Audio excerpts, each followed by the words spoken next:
Hey there guys, welcome back. Hope you're all doing well. This is Chetan here from DevilCube and welcome back to a brand new tutorial. This is going to be in Photoshop where I'm going to be teaching you guys how to present your logo in such a beautiful way to create a brilliant profile picture or it can be anything, just beautiful presentation.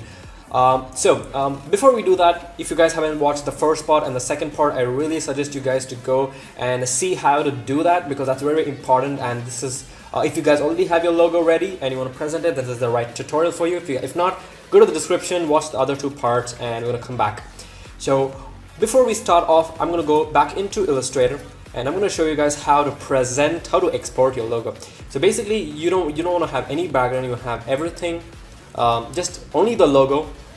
And then what you want to do is you want to go to File and click on Save, and so then you can actually go ahead and just save it as a .illustrator file, or you can just select all of this and just hold on, drag it, and come over here, drop it onto Photoshop, and it's going to take a couple of seconds, and it's going to create something called as a smart object. So if you can see here, it says vector smart object. So what is a vector smart object? It's basically it makes sure that how much ever you scale it, your logo doesn't pixelate, your logo doesn't blur. So that's the exact concept of a vector image.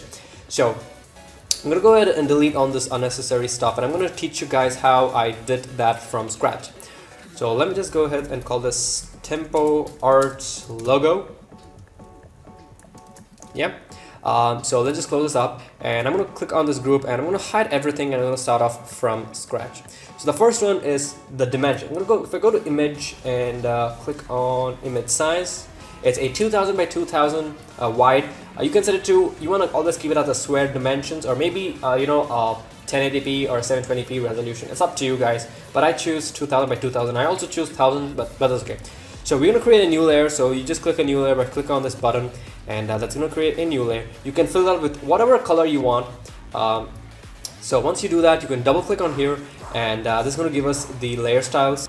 So here in the layer styles, I'm going to click on gradient overlay, and oops, not a pattern overlay, gradient overlay, and just the default settings, and click on the gradient over here. And the first stop is going to be black in color, and the second one is going to be based on the logo. So if I go here and click on the Tempo Arts logo, I'm going to press I to get the eyedropper tool. I'm going to click on this, and it's going to give me these color values. So I'm going to go ahead and apply the same color values. Let me just bring this up. Click on this, and yeah. So it is 28, 130. Actually, let's do one thing. I'm going to go ahead and just move this down so I get the shade of the same shade of blue that I want. Yeah, and I'll click on OK. Click on OK, and now we have a bluer version. That's better.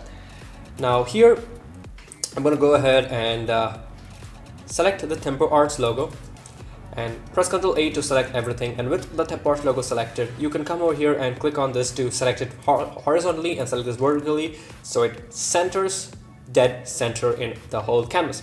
And then press Ctrl D to deselect, press Ctrl T to transform, and I'm going to hold on Shift and Alt, and I'm going to drag it up pretty fat high so it looks it's covering the whole canvas. And as you can see, it's not pixelated. That's the best part about this. And then I'm going to come here to the blending modes, and I'm going to send this to color dodge, and I'm going to set this opacity down to 20. And that's the same thing I did over here. As you can see over here, it gives a pretty good feel. And another thing is, I'm going to go ahead, bring this down, bring this up, and I'm going to go ahead. Is this 10? Yeah, probably reduce this down to 10%. Let's actually set it to 20 because I'm going to go ahead and go to Filter, Blur, and choose a Gaussian blur, and probably 20 pixels blur, 10 pixels, 40. Let's set it to 20. 10. 20 is good. And then probably not set this to normal itself, and probably reduce the opacity down to 10. And then we have our group over here, which is basically our logo. So I'm going to go ahead and bring out this logo once again. Just drop it on over here. Okay, and press Ctrl A, and we're going to go and vertically and horizontally center this. Press Ctrl T. Looks a little big, yeah. And then I'm going to go ahead. Let's see, do we need this group? Okay, so now we have a reflection. If I put this on, now you see we get this nice reflection. It's pretty simple. Let me just show you how to do that. So create a new layer. Make sure your color is set to white. Let's set it to black. Okay, then press P on the keyboard. Let's give us the pen tool, and we can just go ahead and just create a nice triangle like so, and then press Ctrl Enter, and we're gonna go and fill this up with there's a fill tool, paint bucket tool, and fill this up with a black color. All right. So press Ctrl D to deselect. Once you do that, you will set the opacity down to 10%. Let's actually go ahead and set this to a white color. Yeah, white is better. And press Ctrl D to deselect. And now we have this triangle. But we want it to apply only on the logo. So you want to hold down Alt. And if you come in between these two layers, you're going to see this box and the arrow mark. And you just want to click, and that's going to clip it up over there. Or else you can go right click and choose clipping mask, so it's going to come as clipping mask, and yeah, that's good. So to finish it up, we have to add this top light.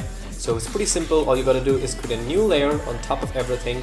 Let's close this up, and we're going to press B on the keyboard. It's going to give us the brush tool, so B, and I'm going to come down over here, and I'm going to click on this one, which is the hardness set to 0, and we're going to go ahead and increase the size of this brush by pressing the square bracket keys. So pretty big brush, and I'm just gonna go ahead and just click over here.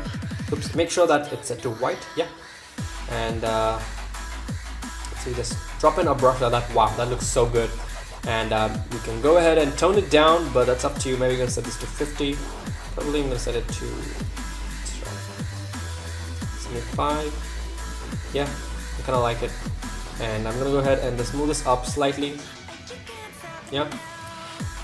And maybe we can just go ahead and finish this up by pressing T, grabbing the text tool. Let's click on tempo, art, press I.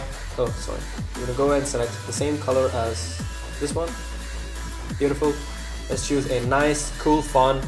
Another thing I want to mention before we forget is we're gonna add a drop shadow. So you can see over here we have a drop shadow, which I forgot to add. So let's just click on this and let's add a quick drop shadow.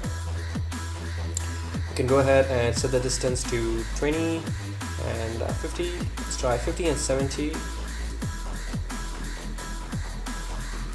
Yeah, that looks much better.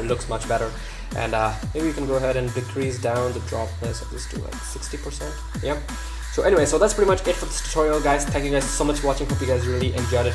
If you did, feel free to give me a thumbs up, subscribe for more content.